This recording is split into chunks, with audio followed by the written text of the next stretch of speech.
인사합니다. 안녕하세요. 예. 월요일부터 수업하셨습니까? 아, 어제부터 했습니까? 아, 그랬구나. 그러면 어제는 민법 하셨죠? 민법 하셨고, 오늘은 이제 부동산의 개론인데, 혹시 어제 민법 선생님께서, 공인중개사 시험 과목은 어떻게 되고 이렇게 오리엔테이션 했습니까? 안 했습니까? 했어요? 이렇게 비협조적이십니까? 이렇게, 제 얼굴이 이렇게 혐오스러운 건 아닐 건데, 이렇게 비협조적이시네요. 본격적으로 이제 수업을 하기 전에, 부동산학 개론은 어떻게 공부하고 이렇게 해주십시오. 몇 가지 당부 말씀드리고, 그 다음에 어떻게 공부하면, 그러면 우리가 원하는 60점을 득점할 수 있을 겁니다. 이런 이야기 당부 말씀드리고, 바로 수업 시작하도록 합니다. 제 이름은 거기 여러분이 가지고 있는 교재에 있기 때문에 여러분이 알 것이고, 공인중개사 시험은 1차 과목, 2차 과목 이렇게 되어 있습니다. 그럼 이제 1차 과목에 2과목이고 2차 과목은 3과목이 이루어졌습니다. 2차 과목 이름은 다 할 거니까 어제 민법 선생님이 다 말씀드렸다며요. 그럼 제가 말할 필요 없잖아요. 자, 1차 과목은 예? 말 안 했습니까? 그래요. 그렇게 해주셔야만이 제가 이제 정보를 알고 이제 또 이야기를 하겠죠. 좋아요. 그러면 공인중개사 시험은 1차 시험과 2차 시험 이렇게 2과목, 2개로 이루어졌는데 1차 시험 과목은 2과목이고 2차 시험 과목은 3과목입니다. 제가 왜 이 말씀을 드리냐면 중개사 시험 공부를 하는데 5월달, 6월달 2차 과목의 정식 이름도 모르시는 분들이 실제로 있습니다. 그래서 이제 말씀드리는 건데요. 1차 과목은 2과목이죠. 제가 담당하는 부동산학 개론이라는 과목이 있습니다. 네. 저 뒤에 계신 분이 글씨 보입니까? 네. 그 다음에 민법 및 민사특별법이라는 게 있어요.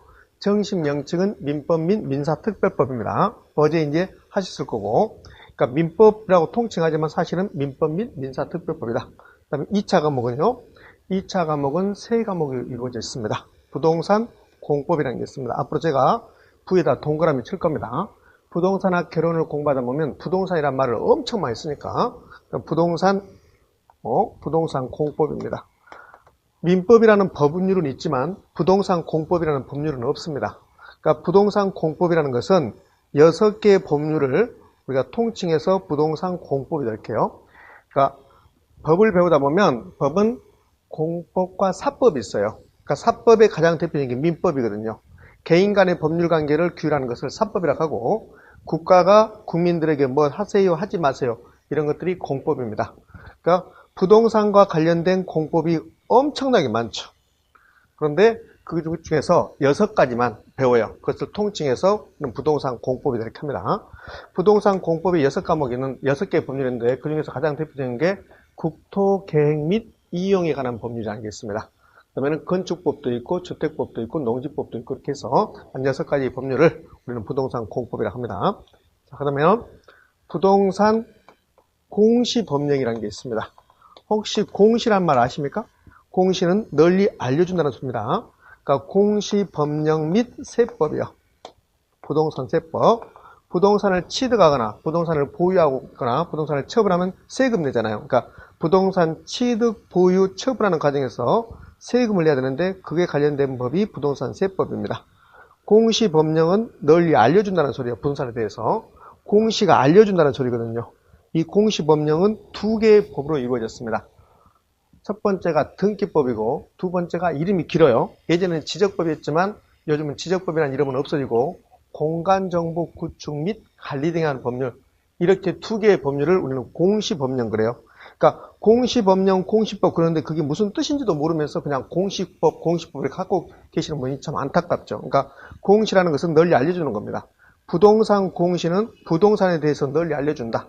구리시 1번지 토지가 있으면 그 구리시 1번지 토지의 소유자가 누구인가 알려주는 겁니다.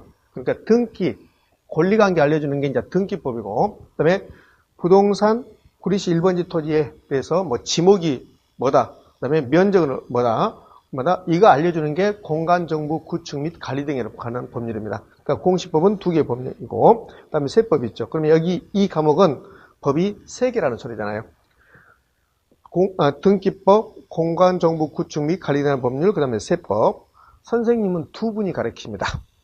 공시법령 이 한 과목 묶어서 이제 한 분이 가르치고 또 세법이 또 한 분이 가르치고 이제 두 분이 수업을 하기 때문에 거고, 마지막에 정식 명칭은 아주 길지만 그러니까 공인중개사법이라고 이렇게 약칭을 해서 부르는 건데요. 공인중개사법이 있어요. 그러니까 공인중개사법은 공인중개사가 되면 그러면 공인중개사가 무슨 물건을 중개하고 중개 수수료는 얼마고 무엇을 하면 되고 하면 안 되고 이런 것도 규율하는 법이 공인중개사법입니다. 이렇게 구성되어 있습니다. 국가에서 시행하는 국가 자격 시험은 1차 시험을 합격해야만 2차 시험을 보는 겁니다. 그런데 거의 유일하게 공인중개사 시험만 1차 합격 여부하고 상관없이 2차 시험을 볼 수 있어요. 그러니까 같은 날 보기 때문에 그래요. 그러면 1차 시험 합격 여부하고 상관없이 2차 시험을 보는 겁니다. 근데 원칙은 1차 합격자만 2차 시험을 보거든요. 근데 중개사 시험은 같은 날 보기 때문에 1차 합격 여부와 상관없이 2차 시험을 응시하게 되어 있습니다. 다만 A라는 사람이 1차 시험과 2차 시험을 응시했는데 A라는 사람이 1차 시험에 불합격했습니다. 그럼 2차 시험은 채점하지도 않는 겁니다. 자, 그렇게 되어 있습니다. 혹시 동영상으로만 공부하신 분도 처음에는 좀 따분할 수 있습니다. 바로 공부하시면 좋을 텐데 뭐 이상한 말을 하고 있다. 그러니까 오리엔테이션 한다고 생각하시면 됩니다. 그 다음에 이 과정에서 이제 합격 전략이 나오기 때문에 그래요. 40문제씩 출제합니다. 전부 다. 40문제 출제하고 여기 부동산 공법은 6개의 법률이라고 했습니다. 그 6개의 법률이 골고루 40문제 출제하는 게 아니라 국토, 계획 및 이용에 관한 법률이 12문제, 그래서 과목별로 문항수가 정해졌어요. 농지법은 2문제 이렇게 되어 있거든요. 아마 공법 선생님한테 공법 배우다 보면 거의 우리나라 대부분의 공법 선생님은 뭐 농지법은 거의 포기하십시오 뭐 이렇게 되는 것 같아. 분량은 많은데 문제는 2문제니까 뭐 이렇게 찍어서 이렇게 수업을 하시는 것 같더라고요.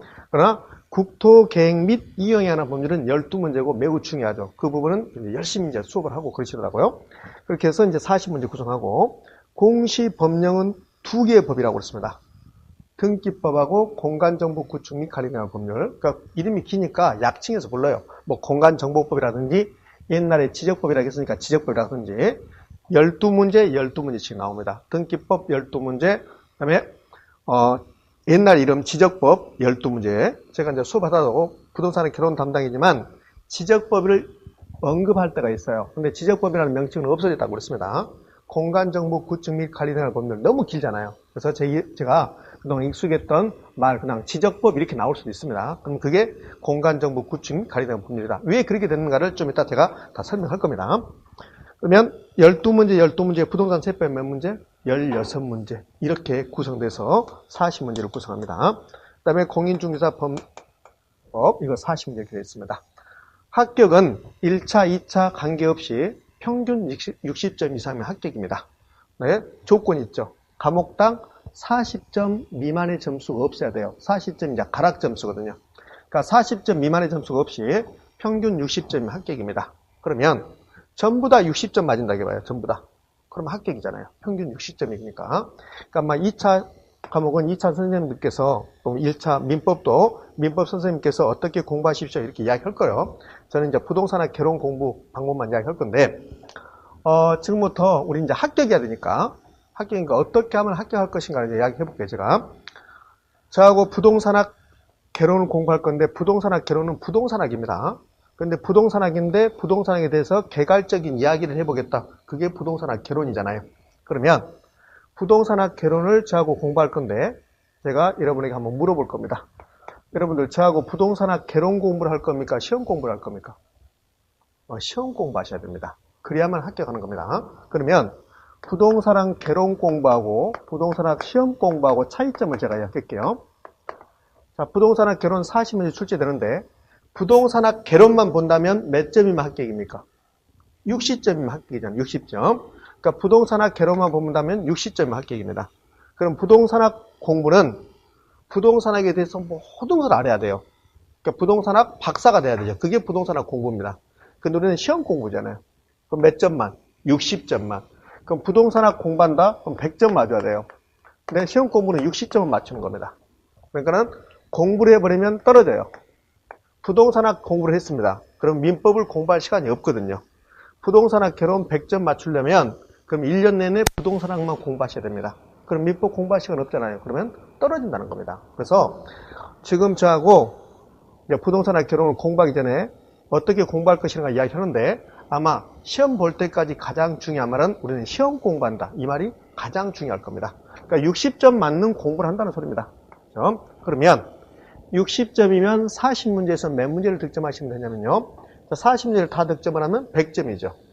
그러면 이제 60점을 득점하기 위해서는 24문제를 맞추면 돼요. 그럼 24문제를 맞춘다는 말은 16문제를 틀려도 상관없다는 소리입니다. 부동산학 개론을 공부하다 보면 계산 문제도 나오고 때로는 도저히 이해 안 되는 부분이 나올 겁니다. 그것은 제껴도 상관없다는 소리죠. 왜? 16개는 틀려도 상관없으니까. 이해되셨죠? 이게 부동산학 개론 공부 방법입니다. 민법도 마찬가지입니다. 민법도 민법만 보면 그럼 몇 문제 맞추면 합격합니까? 24개. 60점 맞으면 합격이니까 그렇게 이제 하셔야 돼요. 그러니까 가장 중요한 말은 공부하는 게 아니라 무슨 공부한다? 시험 공부한다. 이게 가장 중요한 말이에요. 1년 동안. 자, 이제 1차, 2차도 마찬가지지만 1차를 합격하는 방법을 한번 해볼까요? 자, 첫 번째 케이스가 부동산의 개론 60점 득점했습니다. 민법도 60점 득점했습니다. 그럼 총점 120점, 평균 몇 점? 60점. 합격, 불합격? 합격. 합격입니다. 두 번째, 부동산의 개론은 수학이라고 생각하시면 돼요. 자, 굳이 비교를 하자면, 근데 이제 여기 민법은 우리 국영수잖아요. 국영수. 그러면 민법은 뭐 국어 정도 해볼까요? 그러면 수학도 잘하고 국어도 잘하면 금상첨화겠죠. 그런데 사람마다 약간 차이는 있겠지만 수학은 매우 잘하는데 국어를 못하는 분이 있어요. 반대 경우 나타날 수도 있고. 그러면 부동산학 개론이 너무 쉬웠습니다. 그래서 부동산학 개론을 조금만 공부했더니 80점을 득점했습니다. 그럼 민법은 60점 맞지 않아도 상관없어요. 민법은 40점 맞아도 합격합니다. 봐요? 이 경우 두 번째 케이스는 총점 몇 점? 120점. 평균 몇 점? 60점. 합격, 불합격? 합격. 그러면 우리가 1번처럼 공부해도 되고 2번처럼 공부해도 된다는 소리입니다. 반대 경우 나타나죠. 2번처럼 공부하는 것은 민법이 어렵기 때문에 부동산학 개론을 공부를 많이 했다 이런 뜻이에요. 그럼 이제 반대 경우 세 번째는 부동산학 개론을 해도 이해가 안 됩니다. 그래서 겨우 40점 맞췄습니다. 네, 민법은 쉬웠습니다. 80점 맞췄습니다. 숫자만 바꿨지, 점수만 바꿨지, 내용은 똑같습니다. 합격, 불합격? 합격입니다. 그러니까 두 과목 다 60점대를 맞으면 그러면 안전하게 합격이고 부동산의 개론이 쉬우면 부동산의 개론 점수를 많이 맞추고 민법은 어려우면 민법을 조금 맞추고 반대 경우 나타나죠. 다만 이제 이런 경우는요. 부동산의 개론이 너무 쉬웠어요. 그래서 90점을 득점했습니다. 근데 민법은 30점밖에 득점 못해요. 총점 몇 점입니까? 120점이죠. 평균은요? 60점이죠. 그런데 합격입니까? 불합격입니까? 불합격이죠. 가락이 나왔기 때문에. 그러면 이런 결론이 도달할 수 있어요. 부동산학 개론만 본다면 자기 점수는 몇 점입니까? 60점이에요. 그러니까 민법 보지 말자고요. 민법 보지 말고 부동산학 개론만 보면 60점이 합격입니다. 그런데 부동산학 개론이 너무 쉬워서 90점 맞췄습니다. 90점이라는 점수는 아무런 의미가 없습니다. 자, 일단 민법하고 부동산학 개론은 자기 점수가 60점인데 그 과목이 어려우면 최소한 몇 점은 득점해야 돼요? 40점을 득점해야 돼요. 그래야만이 상대방 과목으로부터 도움을 받을 수 있습니다. 부동산학 개론이 민법을 도와줄 수 있는 점수는 최대 몇 점 같아요? 20점입니다. 자기 점수는 60점이고 그러니까 여기 부동산학 개론이 80점 맞췄거든요. 그럼 자기 점수 60점 빼고 20점 남았죠. 그럼 민법에다가 20점 도와줄 수 있어요. 민법이 부동산학 개론으로부터 도움받을 수 있는 조건은 일단 40점이 넘어가줘야 돼요. 최소한 40점입니다. 여기 4번 케이스는 민법이 30점밖에 득점하지 못했기 때문에 민법은 부동산학 개론부터 도움을 받을 수 있다 없다? 없다 이렇게 되는 겁니다. 그러니까 최소한 그 과목에서 40점 이상을 득점하고 다른 과목으로부터 도움을 받을 수 있다. 그럼 여기서 우리는 매우 중요한 내용을 하나 알게 돼요. 부동산학 개론은 최소 점수가 몇 점 맞춰야 돼요? 40점 맞춰야 되잖아요. 40점. 부동산학 개론은 최소 점수가 40점 맞춰야 돼요. 그래야만이 민법으로 도움을 받을 수 있으니까. 최대 점수는요. 100점이 아닙니다. 여기 90점 맞췄죠. 아무런 의미가 없습니다. 여기 90점 맞췄는데 민법을 40점 맞췄다 해봐요. 그러면 합격, 불합격? 합격이죠. 근데 부동산학 개론이 민법을 도와줄 수 있는데 몇 점 도와줘요? 20점. 그러면 20점 도와주면 70점 남죠. 그러면 자기 점수 60점 빼고 10점을 더 남죠. 그 10점은 아무 의미가 없죠. 그러니까 부동산학 개론은 최대 점수가 80점입니다. 부동산학 결혼 90점 맞아서 합격했다. 자랑거리가 아니죠. 왜? 우리가 합격이 목표라면 부동산학 결혼은 90점이 필요 없다는 겁니다. 몇 점? 80점이라는 소리예요. 80점. 그럼 자기 점수를 받고 간다면 부동산학 결혼은 60점이고 민법으로부터 도움을 받아야 된다 그러면 40점이고 민법을 도움을 줘야 되겠다 그러면 몇 점이고? 80점이고 그러면 폭을 넓게 잡으면 부동산학 결혼은 최소 40점, 최대 몇십 점? 80점. 그럼 80점 이상의 점수는 80점을 초과하는 점수는 아무런 의미가 없다. 그러면 100점 만점을 공부하는 게 아니라 몇 점? 80점을 공부하는 겁니다. 80점. 좋아요. 그러면 자기 점수는 60점인데 다른 과목을 도와주기 위해서 민법을 도와주기 위해서 부동산학 결혼은 80점까지 득점하면 됩니다. 80점이면 32문제를 맞추면 되거든요. 그러면 60점 맞는 시험이다 라고 한다면 16개를 틀려도 상관없고 80점 맞춰야 되겠다 그러면 8개를 틀려도 상관없다는 소리입니다. 그러면 공부하다 보면 특정 부분이 너무 어렵다. 그러면 군데 8개를 공부하지 않아도 상관없다. 제가 이 부분은 거의 100% 출제할 겁니다. 그러면 제가 100% 출제할 겁니다. 그러면 그 중에서 80%를 맞춰요. 그러니까 제가 100% 출제한다고 10개를 말하면 그 중에서 8개를 나오는 겁니다. 근데 제가 100% 출제할 겁니다. 이렇게 했는데도 여러분에게 너무 어렵다. 그럼 하지 말아버리라고. 그게 8개는 더도 상관없으니까. 의미하셨죠? 그러니까 그렇게 어렵지 않다는 겁니다. 목표 점수를 정확히 하고 시험 공부한다는 것을 제가 말씀드렸습니다. 그러니까 우리의 목표는 몇 점이다? 80점을 최대 점수로 한다. 최소는 몇 점이다? 40점이다. 자기 점수 알고 하려면 몇 점이다? 60점 맞는 공부를 한다. 그게 시험 공부죠. 시험 공부의 의미 60점 맞는 공부를 하겠다. 그러면 결론은 나중에 이제 기본서를 받다 보면요. 여기는 제가 이게 요약 정리해서 기초 이문서라고 꾸몄는데 이게 사실은 나중에 보면 중요한 내용이 들립니다. 이게 요약해 놓은 거니까요. 기본서를 받아보면 거의 대부분이 기본서가 부동산학 결혼은 600페이지가 넘어가요. 그럼 600페이지 넘어가는데 그거 전부 다 공부했다. 그럼 100점 맞을 것 같습니까? 못 맞습니다. 제가 언급하지 않는 내용이 나오거든요. 40문제 중에서 올해도 제가 언급하지 않는 문제가 한 문제 나왔거든요. 그럼 너 다 알려줘야 되지. 알려줄 수가 없어요. 왜 그러냐면 부동산학 결혼은 부동산학에 대한 개괄적인 이론이잖아요. 그러면 부동산학이 범위가 이렇게 된다고 봐요. 이렇게. 그러니까 부동산학이 범위가 이렇게 되면 우리 공인중개사 시험에서 나오는 부동산학 결혼은 이 정도 나와요. 이 정도 이렇게. 그럼 이 정도 나오는데 사실은 부동산학의 범위는 이렇게 돼 있거든요. 이렇게 돼 있어요. 그러니까 이렇게 돼 있으니까 그동안 부동산학 결혼 시험은 이 정도 나왔습니다. 그럼 이 부분이 출제됐다라고 해서 출제가 잘못됐다고 말할 수는 없잖아요. 맞죠? 그 다음에 부동산학은 사회과학입니다. 그러니까 과학은 사회과학도 있고 자연과학도 있고 그래요. 그러니까 자연과학이라는 것은 봄 되면 꽃 피고 그 다음에 여름 되면 기온이 올라가고 겨울 되면 눈 오고 이런 자연 현상을 연구하는 게 자연과학입니다. 그럼 부동산학은 자연과학이 아니에요. 사회 현상을 연구하는 겁니다. 인구가 증가하면 우리나라 인구가 증가하면 아파트 수요가 증가합니까? 감소합니까? 증가하죠. 그럼 아파트 가격이 올라가겠죠. 이런 걸 공부하는 겁니다.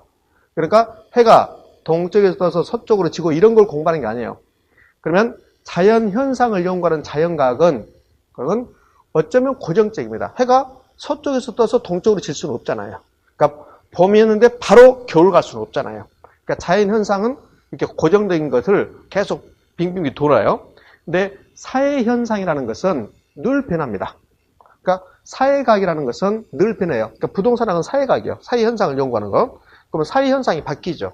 그럼 부동산학의 범위가 이렇게 됐는데 이렇게 넓혀질 수 있다는 소리예요. 이렇게. 그러니까 제가 언급하지 않는 내용이 시험에 등장할 수도 있다. 근데 가장 많이 안 나왔을 때가 한 2문제 정도가 안 나올 때 있습니다. 그러면 저만 안 가르치냐? 그렇지 않습니다. 거의 대부분의 강사들이 가르치지 않습니다. 그러니까는 만약에 2문제를 제가 많이 안 했다. 그러면 38개를 이야기한 거죠, 제가. 근데 어느 분들은 그래요. 네가 2문제 말 안 해가지고 이것 때문에 떨어졌다고 그럽니다. 말도 안 되는 거죠. 그래서 제가 소송하세요. 제가 38개 알려줬잖아요. 그럼 여기서 몇 개 맞추면 돼요? 24개 맞추면 되잖아요. 근데 이것 안 알려줬다고. 네가 안 알려주고 떨어졌다고. 제가 소송하세요. 그렇게 합니다. 그냥 농담하는 겁니다. 그러니까 부동산학 결혼 공부하는데 이렇게 범위가 넓은데 그동안 이렇게 출제됐으면 이 범위만 공부해 주시면 돼요. 그러니까 이 범위가 600페이지. 그럼 600페이지는 부동산학 결혼 기본서가 600페이지인데 600페이지는 이 범위에 맞추려고 노력을 했겠죠. 범위에. 그 중에서 제가 필요 없다고 하는 것은 공부를 안 할 거란 말이지. 그럼 이제 범위가 줄어들어요. 제가 이건 중요성이 없습니다 했는데 여러분이 다른 책을 봤는데 별표 3개 다 했습니다. 그래도 하지 마세요. 그러니까 뭐가 중요하냐면 저하고 우리나라 부동산학 개론 강사가 10명이다. 그럼 10명이 수업을 하는데 이렇게 부동산학이면 저는 여기까지 수업을 합니다. 그런데 어떤 강사는 여기까지 수업을 해요. 어떤 강사는 여기까지 수업을 합니다. 그럼 이 부분은 공통점이죠. 이 부분은. 이것만 하시면 돼요. 이것만.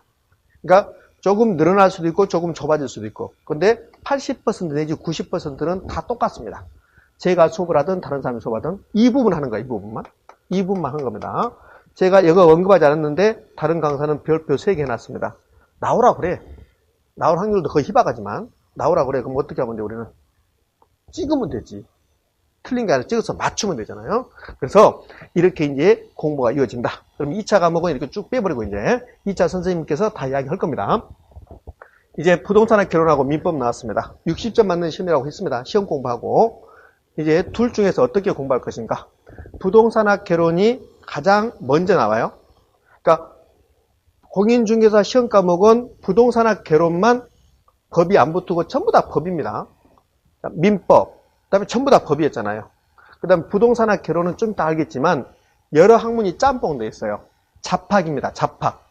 그래서 부동산학 개론을 공부하다 보면 민법에서 배웠던 내용이 부동산학 개론 시험에 나오고 부동산 공법에서 배웠던 게 시험에 나오고 세법, 2차 과목에 세법이 있었죠. 세법 내용이 나오고 올해도 세법에서 배웠던 내용이 부동산학 개론에 나옵니다. 그 다음에 공시법에서 배웠던 게 나오고 그러니까 공시법 선생님한테 배운 내용이 부동산학 개론에서 나오고 그 다음에 공인중개사법이 있어요. 그러니까 중개사 선생님한테 배운 내용이 부동산학 개론에서 시험에 나오고 그래요. 많게는 다른 선생님한테 배운 내용이 부동산학 개론에서 한 3개, 4개 나옵니다. 올해도 2개 나왔거든요. 그럼 이제 다른 선생님한테 배운 내용을 가지고 부동산학 개론 시험 공부를 또 한다 이렇게 하시면 돼요. 그렇지만 그러니까 다른 선생님한테 배운 내용을 부동산학 개론에서 중요한 내용이면 제가 다 언급을 합니다. 예를 들어서 올해는 종합부동산세가 부동산학 개론에서 답이 됐거든요. 그래서 세법에서 배워요. 세법에서 배운 내용이 부동산학 개론에 나오죠. 왜? 부동산학 개론은 잡학이기 때문에 여러 가지가 짬뽕 돼 있기 때문에 그래요. 그러니까 시험지를 탁 받아보면 그럼 1차 시험지를 받아보면 1번부터 40번까지가 부동산학 개론이에요. 1과목 그래요. 2과목 민법에서 41번부터 해서 80번까지 이렇게 되어 있습니다. 그럼 이제 민법하고 부동산학 개론 전부 다 40문제씩이고 전부 다 1차 과목이니까 중요성은 똑같겠지만 공부는 분량이 달라져야 돼요. 민법을 훨씬 더 많이 하셔야 됩니다. 민법을 만약에 1차 과목에다가 내가 10시간을 공부한다. 그러면 민법에서 한 7시간 내지 6시간을 공부하시기 바랍니다. 무조건 민법을 많이 하셔야 돼요.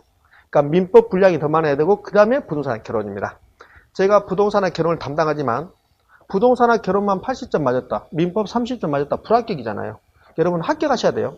어떻게든 간에 민법을 많이 맞추든 부동산학 개론을 많이 맞추든 합격하셔야 됩니다. 합격하는 게 여러분의 목표고 저도 목표입니다. 이거 봐봐요. 부동산학 개론은 저한테 열심히 배우고 여러분이 열심히 공부해서 95점씩 다 맞았습니다. 맞췄는데 그런데 내 민법은 35점 맞췄습니다. 그럼 제가 기쁠 것 같습니까? 전혀 기쁘지 않죠. 부동산학 개론은 다 95점 맞았으니까 너는 기분 좋다. 너희들은 다 떨어져도 상관없다. 이럴 수 없잖아요. 그러니까는 합격하셔야 돼. 어떻게든 합격하셔야 돼요. 부동산학 개론을 40점 맞더라도 합격하시면 돼요. 제가 여군 조금 먹겠죠. 부동산학 개론 때문에 고생했다고. 겨우 떨어질 뻔했다고. 그렇다 하더라도 여러분 합격하시는 게 목표니까 그럼 어떻게 하셔야 되냐면 민법이 부동산학 개론에 비해서 분량이 많을 것 같아요? 적을 것 같아요? 적어요. 민법은 딱 정해졌습니다. 민법은 법조문이 딱 정해졌잖아요. 근데 부동산학 개론은 정해진 게 아니잖아요. 그러니까 부동산학 개론의 범위가 훨씬 더 많습니다. 범위가 많은데 그런데 시험에 출제되는 걸 보면 부동산학 개론은 60점까지는 빨리 가요. 몇 가지 사항만, 그러니까 부동산학 개론은 범위가 없잖아요. 이렇게 넓고 민법은 범위가 이렇게 정해졌어요. 민법은 여기서만 내거든요. 근데 부동산학 개론은 강범위하죠. 그런데 시험에 출제되는 걸 보면 공부하는 양을 보면 60점까지 가는 방법은 부동산학 개론이 훨씬 더 쉬워요. 그러니까 만약에 부동산학 개론 10시간 공부했다 그러면 60점 가는 겁니다. 근데 민법은 10시간 공부해도 60점 안 가요. 그러니까 처음에는 부동산학 개론이 점수가 60점까지 빨리 도달합니다. 근데 60점까지 돌아오고 70점, 80점 가기가 부동산의 결혼이 힘들어져요. 근데 민법은 60점 가기가 힘들어요. 근데 60점이 넘어가면 70점, 80점 빨리 갑니다. 그러니까 우리가 60점 맞는 시험이고, 네, 전체 범위를 보면 부동산의 결혼이 훨씬 넓지만 시험에 나오는 범위를 보면 민법 범위가 훨씬 넓어요. 민법이 난해하고 이해하기 더 어려울 겁니다. 물론 상대적이지만 일반적으로 보면 그런다는 겁니다. 그래서 10시간을 공부한다면 비율을 여기가 7하고 여기가 3 이렇게, 그러니까 70%, 30% 이렇게 하셔야 돼요. 근데 7, 3을 하다가 민법이 어느 정도 틀을 잡혔는데 부동산의 결혼이 틀이 안 잡혔다. 그때는 이제 바꿔야 되죠. 그때는 부동산 결혼 50, 그 다음에 민법 50 이런 식으로. 그러니까 비율은 7대 3이고 공부 시간 7대 3인데 근데 공부의 선후관계 부동산과 결혼을 3시간 하고 민법을 7시간 해야 됩니까? 그렇잖아요. 민법을 7시간 먼저 하고 그 다음에 나머지 3시간을 뭐 한다? 부동산과 결혼한다. 그러니까 제가 부동산과 결혼 담당이지만 민법을 먼저 하셔야 됩니다. 민법을 틀을 잡지 못하면 그럼 힘들어져요. 우리 시험은 여러분들 혹시라도 여기서 시험 보고 본 분이 계실지도 모르겠지만 제 수업은 여러분이 정말 생초보다 처음 공부한다. 거기에 맞춰서 수업을 할 겁니다. 혹시 오해하지 마시고요. 여기 앉아 계신 분 중에서 시험 공부를 했는데 60점 미만의 점수 또는 어떤 이유로 학원을 다녔는데 뭐 개인적인 사정으로 공부 못해서 올해 뭐 시험에 떨어졌다든지 아니면 공부를 해도 잘 안 된다든지 이런 분들이 계세요. 그분들의 특징, 그러니까 어떤 이유로 해서 공부 분량이 적어서 떨어진 분들은 어쩔 수 없지만 그렇지 않고 공부를 한다고 하는데 학원을 자주 다니는데 2년, 3년 다니는데 떨어진 분들의 특징들이 있습니다. 엄청 많이 하는 것 같아요. 엄청 많이 알고 갖고 한 선생님한테 1년간 배우잖아요. 그러면 똑같은 내용을 적게는 5번, 많게는 10번 이상 듣습니다. 그러면 제가 11월 달에 강의하고 12월 달 강의하고 이게 일순하는데 2달 걸쳐서 그 다음에 1월 달, 2월 달 되면 똑같은 말을 또 해요. 그러니까 부동산의 특성이란 말은 부동산의 특성은 매년 시험에 등장합니다. 30년 중개사 시험에서 부동산의 특성이라는 주제가 시험에 출제되지 않은 적이 딱 한 번 있어요. 19회 때. 그때만 출제되지 않고 매년 출제했거든요. 여러분 시험에서도 부동산 특성은 나오거든요. 그럼 이제 부동산의 특성을 제가 언급할 때 11월 달, 12월 달은 기초 입문 과정이니까 아주 가볍게 언급하지만 1월 달, 2월 달, 3월 달, 4월 달은 그때는 아주 디테일하게 이야기하거든요. 부동산 특성. 그럼 똑같은 주제를 이야기하는데 사례를 약간 바꿀 수도 있고 바꾸지 않을 수도 있어요. 그러면 공부를 똑같은 사람한테 1년 정도 듣잖아요. 그러면 5, 6월 달에 가면 옆 사람한테 말해요. 저 강사 이 다음에 무슨 말 한다. 그렇게 이야기합니다. 근데 떨어지거든요. 왜 떨어질까요? 여러분들 하는 말 아니니까 오해하지 마세요. 혹시 동영상으로만 공부하신 분들도 제 말을 한번 듣고 한번 음미해 보세요. 맞아. 그 말이 맞는 것 같다. 그분은 이 기로만 하는 겁니다. 기로만. 너무 들어서 자기 것을 못 만들고 그러니까는 들을 때만 하는 거야. 그러면 그분들이 그러거든요.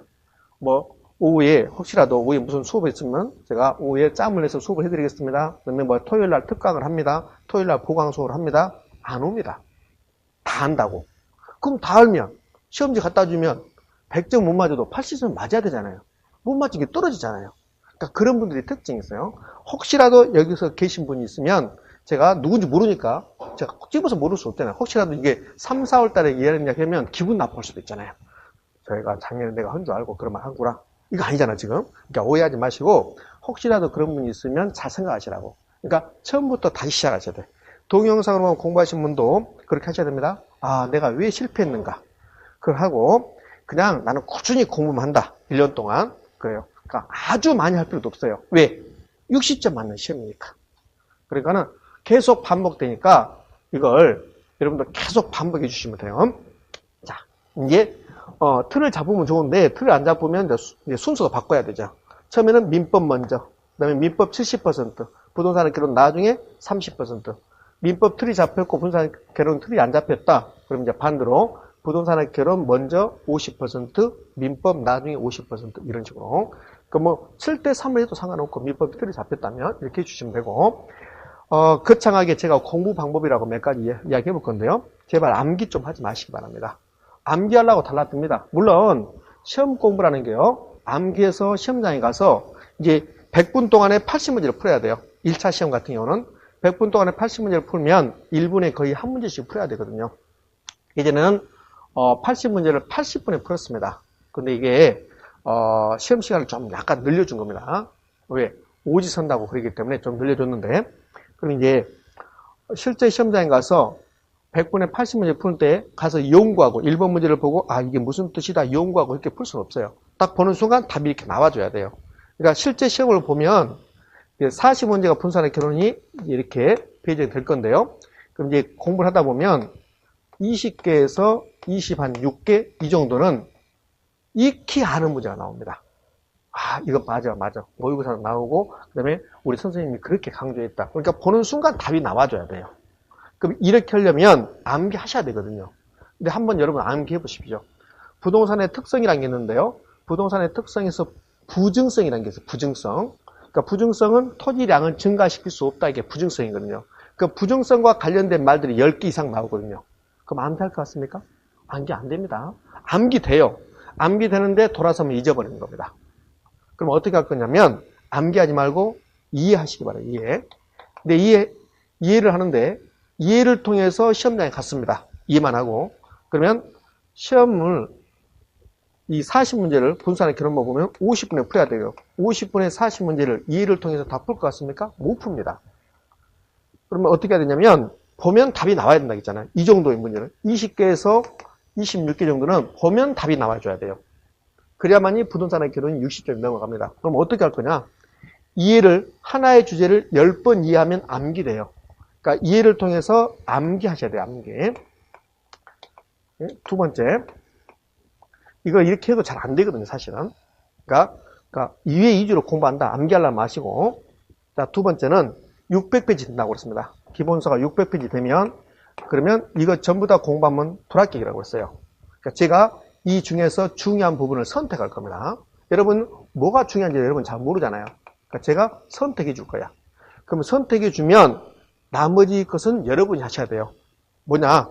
선택한 그 위에 것은 여러분이 하는 게 아니라 제가 선택해 주면 그 선택된 부분을 여러분들이 집중적으로 공부하는 겁니다. 그러니까 선택과 집중이죠. 너무 심각해졌습니다, 여러분들. 심각할 거 없는데. 지금 굉장히 심각해진 것 같은데 거의 합격했습니다, 지금. 너무 심각해서. 그럼 선택과 집중인데 그럼 선택은 다른 말로 제가 무엇을 선택할까요? 최근 10년 동안 이 주제는 5번 이상 나왔다. 6번 나왔다. 그러면 그게 중요하다는 소리입니다. 그 부분을 선택할 거라고. 그게 기출된 문제입니다. 그러니까 기출 문제. 네. 부동산의 특성은 30년 동안 한 번 빠지고 다 출제된다고 했어요. 그러면 29번 나왔던 겁니다. 여러분 그거 모르잖아요. 저는 알잖아요. 그러니까 제가 여기서 강사잖아요. 그러니까 기출 문제를 제가 선택할 거니까 아주 자주 출제됐던 부분을 선택할 거니까 그 부분을 집중적으로 공부한다. 집중적으로 공부한다 말은 다른 말로요. 계속 반복적으로 공부하는 겁니다. 하나의 주제를 10번 이상 이해하시면 돼요. 그러면 스스로 암기될 겁니다. 그러니까 집중적으로 공부한다 말은 계속적으로 반복적으로 공부한다는 소리입니다. 네? 자, 이제 세 번째로 마지막으로 제가 점수 이야기를 해볼 겁니다. 점수. 자, 점수하기 전에 단권화를 한번 해볼까요? 단권화? 뭐 이거는 해도 되고 안 해도 되는데 단권화.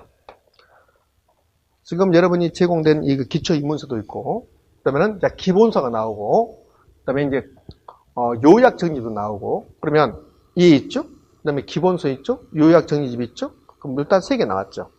그다음에는 1월 달부터는 본격적으로 수업이 들어가면 여러분 부동산의 견도 마찬가지고 민법도 마찬가지고 막 써요. 제가 칠판에다가 쓰면서 막 설명해 가죠. 그럼 여러분은 그걸 막 쓰다가 정신이 없어요. 못 따라옵니다. 그러니까 저는 이미 설명 여기 하고 있는데 여러분 여기 쓰고 있어요. 그러니까 여러분 쓰고 여기 보고 있는데 설명이 이미 끝나죠. 여기까지. 그럼 중간에 딱 끊겨요. 무슨 말 하는지 모릅니다. 그래서 이제 1월 달부터는 강의 노트라는 게 나올 겁니다. 그러니까 강의 노트는 제가 칠판에 쓰는 내용이 90%가 똑같게 그대로 이제 인쇄돼 나오고요. 그러니까 그것도 있어요. 그러니까 어느 분들은 보면 그 강의 노트가 훨씬 더 좋다는 분이 있어요. 이 강의 노트가 보기 더 편합니다. 이런 분이 있어요. 그럼 강의 노트 있죠? 예 있죠? 기본서 있죠? 요약진 있죠? 총 4가지는 나오잖아요. 근데 7월달, 8월달에 꼭 이런 질문을 하십니다. 그러니까 7월달, 8월달에 이런 질문을 하신 분들은 거의 대부분이 불합격하십니다. 7월달에 8월달에 와서 저한테 그래요. 교수님 제가 부동산의 결혼 공부를 안 해서 새롭게 시작을 하는데 지금부터 시작을 하는데 어떤 걸 하면 좋습니까? 그래요. 기본서를 해야 됩니까? 요약 정립해야 됩니까? 그러면 제가 속으로만 그렇죠. 대면을 말하지 못하고 속으로는 아무거나도 해. 하나라도 어떤 거라도 해. 다 똑같은 내용이니까. 그렇잖아요? 근데 꼭 물어봅니다. 그런 분들 거의 90% 이상 불합격이 오십니다. 불합격. 그렇지 않으면 합격했다 하더라도 민법의 도움을 받아오는 거야. 이렇게. 그러니까는 하나만 하시면 돼요. 하나만. 그러니까 나중에 지금은 예법이 없으니까 기본서가 나오거나 이제 기본서 나오고 그러면 강의 노트 나오면 여러분 것으로 만들어요. 그러니까 기본서는 너무 두껍잖아요. 그러니까 기본서가 아니라 강의 노트를 여러분은 이걸 난 선택해야 됐다. 아니면 나중에 5월 달에 나오는 요약 정립을 선택해야 되겠다. 또 그럴 수 있어요. 기본서를 단권화 해서 기본서를 가지고 공부하는 분들도 계십니다. 그러니까 기본서를 열심히 공부하다 보면 7월달, 8월달에 부동산 결혼 기본서를 하루에 다 봐보는 겁니다. 이렇게 쭉 넘어가고. 그러니까 그렇게 하셔야 돼요. 자, 네 번째는 목표 점수는 몇 점이다? 목표 점수는 60점에서 80점 맞는 공부를 한다. 그럼 좀 편해졌죠. 자, 이렇게 해서 합격을 할 겁니다. 저는 강의 경력은 한 15년 정도 됐고, 그런 말은 한 번도 안 들어봤습니다. 너 때문에 떨어졌다는 말은 안 들어봤습니다. 그러니까 물론, 대면에 놓고, 야, 너 때문에 떨어졌어. 이렇게는 않겠지만, 그러니까 그렇게 아주 이름 나서 잘한다. 이런 소리도 안 들어봤고, 너 때문에 떨어졌다. 그런 말도 안 들어봤습니다. 그러니까 이거 여러분하고 저하고 60점 맞아가야 되는 건데, 근데 저하고 협력하셔야 돼요. 그냥 가만히 있는 분이 계십니다. 그러면서 그런 분들은 저한테 신호를 안 주는 겁니다. 여러분이 신호를 줘야 되거든요. 제가 막 설명을 하면 그러면 여러분이 미간을 찌그러 주셔야 돼요. 아, 모르겠다. 그렇지 않으면 이해되면 아, 그렇구나. 이렇게 하셔야 되고 제가 질문을 자주 하거든요. 제가 OX 이야기를 자주 하거든요. 그 OX가 여러분들 실제 시험에서 굉장히 도움이 될 겁니다. 제가 OX 하는 것은 실제로 많이 기출됐던 부분들입니다. 그러니까 어떤 주제를 이야기하면서 뭐 수요를 공부하면서 수요량의 변화와 수요 변화 이런 게 있어요. 그러면 수요량의 변화와 수요 변화는 별표 3개짜리거든요. 그럼 제가 수요량의 변화와 수요 변화를 이야기하면서 질문합니다. OX 하십시오. 그럼 해주셔야 돼요. 그게 최근에 기출됐던 것을 제가 그대로 읊어드리니까. 그게 나올 확률이 매우 높으니까 그렇게 협조해 주셔야 되고, 그다음에는 당부 말씀.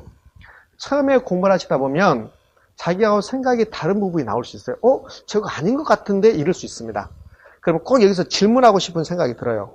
그럼 여기서 질문해버리면 저는 상관없는데 옆에 분들에게 피해를 줍니다. 그러니까 중간에 수업이 가다가 끊기잖아요. 그러니까는 그것은 참았다가 쉬는 시간에 저한테 오시면 제가 성심성의껏 말씀드릴 겁니다. 어느 분들은 막 질문도 안 받아주는 강사도 있고 그런다는데, 그러니까 질문을 안 받아주는 강사에는 나쁜 강사가 아니라 좋은 강사입니다. 스스로 터득해 봐라 이런 의미도 있거든요. 근데 어쩔 때는 저는 질문을 자주 잘 받아주는데 어쩔 때는 짜증날 때가 있습니다. 어느 경우에 짜증났냐면 7월달, 8월달에 와서 11월달에 공부할 내용을 그때 물어보는 겁니다. 그러니까 그분이 7월달에 학원에 오셨다. 그래서 물어보는데 아주 기초적인 질문을 한다. 그러면 그분은 당연히 기초적인 질문을 해야 되죠. 7월달에 왔으니까, 처음이니까. 근데 분명히 그분이 11월달에 공부를 시작했는데 그렇게 제가 목놓아 외치고 이건 매우 중요하다 했는데도 불구하고 7월달에 와가지고 교수님 이거 있잖아요. 이렇게 물어보면 제가 밖으로 왜 이런 거 물어봅니까? 이렇게 할 수는 없지만 짜증은 나죠. 그래서 왜 이런 거 이제 물어보지? 이렇게 짜증 나지만 근데 단계 지금 단계에서 뭘 물어본다 그거 제가 알거든요. 그러니까 언제든지 질문해서 이거 같이 1년 동안 부동산 결혼을 60점 이상 맞춰보자고요. 되셨죠? 그러니까 제가 당부 말씀드렸습니다. 그다음에 핸드폰 저는 상관없어요. 핸드폰이 별소리가 울려서 땡벌이 나오든 안동역에서 나오든 아무나 상관없습니다. 근데 옆에 분에 피해 준다고.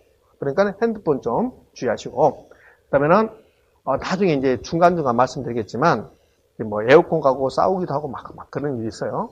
여기는 이제 그런 거니까 싸울 일은 없겠구만. 뒤에 이제 에어컨이 있으면 이리해라 저리해라 막 싸우고 오는데, 그러지 않고 서로 도와가면서 이제 공부해 주시고, 그렇게 해주셔야 됩니다. 이제 질문할 겁니다. 질문. 저에게 질문하고 싶은 분. 혹시라도. 예? 성함이요? 그렇구나. 자, 써드릴게요. 책 앞에 있는데, 저는 부동산의 결혼 담당하는 사람이고, 이름이 중성화 되어 있습니다. 제 이름입니다. 이렇게. 여자도 이렇게 쓰고, 남자도 이렇게 쓰고 그렇습니다. 제 이름이고, 제 친구 중에서, 실제 친구 중에서 또 진선이가 있습니다. 최진선이라고. 여자도 있고, 남자도 있고 그렇습니다. 재밌는 말은 이렇게 있어요. 저는 실제로 이 이름을 가진 사람 모임도 해봤습니다. 전국에서 이 이름 가진 사람 모임을 해봤어요. 한 열 몇 명씩 모이고 그랬는데, 그러니까 전국에 이 이름 가진 사람 열 몇 명 아니라 여러 명 있겠죠. 그러니까 가장 많이 모였을 때가 열 몇 명 모였는데 전부 다 친척입니다. 성이 똑같잖아요. 그러니까 전부 다 친척이요. 그 어느 부분 뭐 고모뻘 되고 막 이렇게 실제로 재밌습니다. 그러니까 다 진선이야, 다 진선이에요. 제가 이 성이 홍인데, 이 홍의 성은 본관이 두 개 있어요. 남양하고 풍산. 그러면 역사적 드라마를 보면 해경궁 홍씨도 나오고 그러잖아요. 거기 나온 사람들은 다 남양 홍씨입니다. 다 친척이죠. 그러니까 이 모임을 했더니 거의 다 친척이었습니다. 저는 뭐 고모뻘 된 사람도 있고 할머니뻘 된 사람도 있고 막 그렇습니다. 또 질문하십시오. 어떻게 해주십시오? 이런 거 없습니까? 아, 그렇구나. 자, 그래요. 그러면 제가 공부를 좀 해쳐야 되는데 첫 시간에 뭐 오리엔테이션에 의해서 장황하게 설명했습니다. 그러니까 중요해요. 뭐가 중요하냐면 지금 1시간 동안 저하고 여러분하고 이야기했거든요. 근데 뭘 했습니까, 제가? 가장 중요한 말 뭘 같아요? 제가 수업이 끝나는 무렵에 매번 이렇게 이야기할 겁니다. 그 시간에 가장 중요했던 건 마지막에 물어볼 겁니다. 저하고 1시간 동안 이야기했는데 제가 한 말 중에서 가장 중요한 말이 뭘 같아요? 오케이. 시험 공부. 시험 공부는 시험 공부한다. 몇 점 맞는 시험이다? 60점 맞는 시험이다. 그거 하시면 돼요. 다 필요 없고. 그 다음에 부동산을 결혼하고 민법 중에서 어떤 걸 많이 한다? 민법을 많이 한다. 그 다음에는 지금부터 공부하지 않으면 그러면 나중에 어떻게 되겠지, 어떻게 안 됩니다.